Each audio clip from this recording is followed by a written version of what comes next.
Hansel and Gretel. You two have to work together. What? We can't stand each other. 3 days ago, our king was kidnapped by magical means. God, save me! Go! Good luck. The fate of the kingdom depends on you. How about our secret handshake?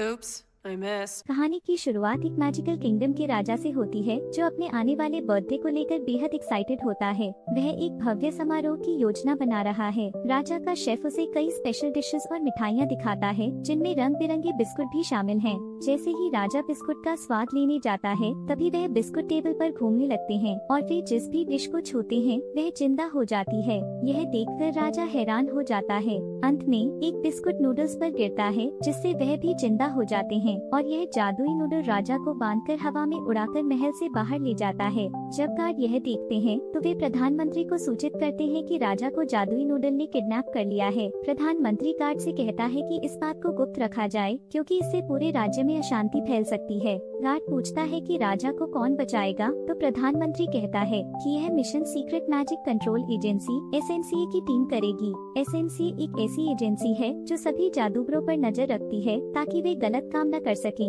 SNCA की एक agent जिसका नाम Gretel है एक जादूगर को पकड़ती है जो अवैध तरीके से कुछ प्राणियों को बंदी बना रहा था। जब वे क्रीचर्स आजाद होते हैं तो वे ग्रेटल को धन्यवाद देते हैं। इसी बीच प्रधानमंत्री SNCA के प्रमुख से कहता है राजा के अपहरण की खबर फैलने से पहले ही उन्हें राजा को ढूंढना होगा क्योंकि 3 दिन बाद राजा का जन्मदिन है और अगर राजा नहीं मिले तो पूरे राज्य में कोहराम मच जाएगा। प्रधानमंत्री SNCA के प्रमुख को सुझाव देता है कि वे एक शातिर चोर की मदद लें। यह सुनकर सभी मास्टर हसल का नाम लेते हैं क्योंकि हसल ने एक बार दिन के उजाले में ही राजा का स्टैचू चुरा लिया था। SNCA की प्रमुख पहले तो मना करती है लेकिन मिनिस्टर के बार बार रिक्वेस्ट करने के बाद वह हसल को बुलाने के लिए ग्रेटल को भेजती है। यह देखकर मंत्री काफी हैरान होता है क्योंकि ग्रेटल हसल की बहन थी।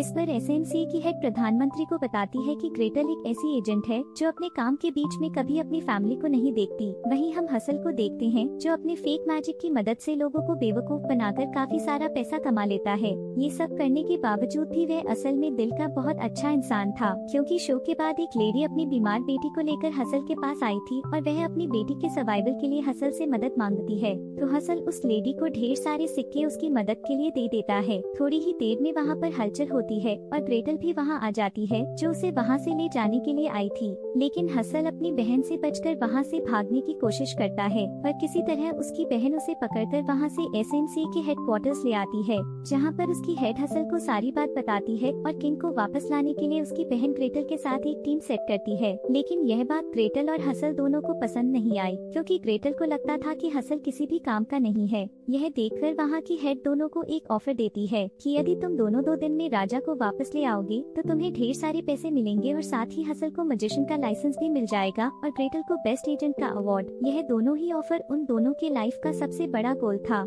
इसीलिए वे दोनों ना चाहते हुए भी इस मिशन के लिए तैयार हो जाते हैं। इसके बाद ग्रेटल को मिशन के लिए ढेर सारे एडवांस गैजेट्स दिखाए जाते हैं जिसे देखकर वह काफी एक्साइटेड होती है। वहीं SNCA की एक एजेंट इन दोनों को मिशन में काम आने वाले बहुत सारे वेपन्स देती है जिसमें एक स्पेशल ग्लास होता है जिसमें से वे मैजिक को देख सकते हैं और एक मैजिक बॉल भी देती है जो बड़े ही आसानी से दीवार में होल्ड कर सकता था। साथ ही एक ऐसा सेंसर भी देती है जिससे आसपास मैजिक होने पर वह ग्रीन से रेड हो जाता है। इसके बाद वह ग्रेटल को एक लिस्ट देती है जहाँ से राजा के लिए खाने का सामान आया था। यह देखकर हसल को शक होता है कि जरूर यह कोई लोकल पेस्ट्री शॉप का काम होगा, इसीलिए वह ग्रेटल के साथ उस शॉप पर जाने के लिए एक्साइटेड हो जाता है। इसके बाद हम एक ब्यूटीफुल लेडी को देखते हैं जो एक वनीला पोशन बना रही थी और वह उसमें अजीब कीड़ा डाल रही थी। एल्वीरा के सर्वेंट्स वहाँ के बिस्कुट और कप केक्स होते हैं जो उस लेडी को सामान सर्व कर रहे थे। तभी वहाँ पर वही मैजिकल नूडल्स किंग को लेकर आते हैं। किंग जब उस लेडी को देखता है तो वह उसे पहचान जाता है। वह लेडी कोई और नहीं बल्कि उसकी शेफ एल्वीरा थी जिसे राजा ने खाने में ब्लैक मैजिक मिलाने की वजह से राज्य से निकाल दिया था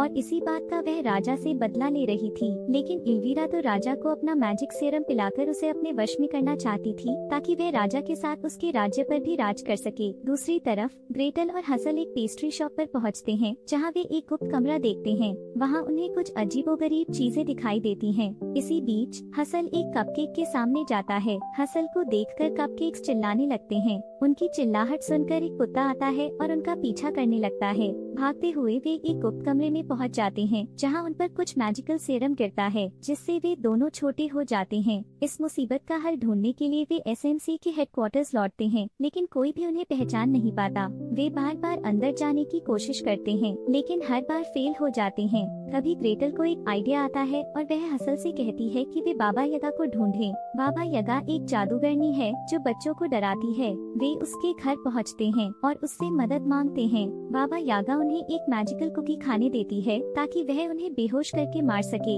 लेकिन ग्रेटल उसके मैजिक को मैजिकल मिरर में देख लेती है और हसल को पूरी बात बताती है कि यह बुढ़िया हमारी हेल्प नहीं करने वाली है, यह हमें मारना चाहती है। अब दोनों काफी जद्दोजहद के बाद बाबा याग को चकमा देकर वहाँ से निकल जाते हैं। इसके बाद वे राजा को ढूंढने के लिए निकल पड़ते हैं। रास्ते में वे एक मर्मेड की रानी से मिलते हैं जो उन्हें बताती है कि इल्वीरा नाम की एक जादूगरनी ने हमारी वनीला एक्सट्रैक्ट चुरा लिया है, जिससे वह राजा और पूरे राज्य को अपने वश में करना चाहती है। ग्रेटल और हसल ड्रैगन की मदद से इल्वीरा के महल में पहुंचते हैं और राजा को बचाने की कोशिश करते हैं। दोनों साथ मिलकर इल्वीरा को हरा देते हैं और राजा को उसके जादू से मुक्त कराते हैं। अंत में राजा ग्रेटल और हसल को धन्यवाद देता है और उन्हें सम्मानित करता है। ग्रेटल को एसएमसीए का सर्वोच्च पुरस्कार मिलता है, जबकि हसल को मैजिशियन का लाइसेंस दिया जाता है। हालांकि हसल इसे लेने से मना कर देता है क्योंकि उसे जादू नहीं आता। ग्रेटल कहती है कि वह अब अपने भाई के बिना कोई मिशन नहीं करेगी और इसी के साथ यह कहानी यही समाप्त होती है। अगर स्टोरी पसंद आया हो तो वीडियो को लाइक और चैनल को सब्सक्राइब जरूर करें। धन्यवाद।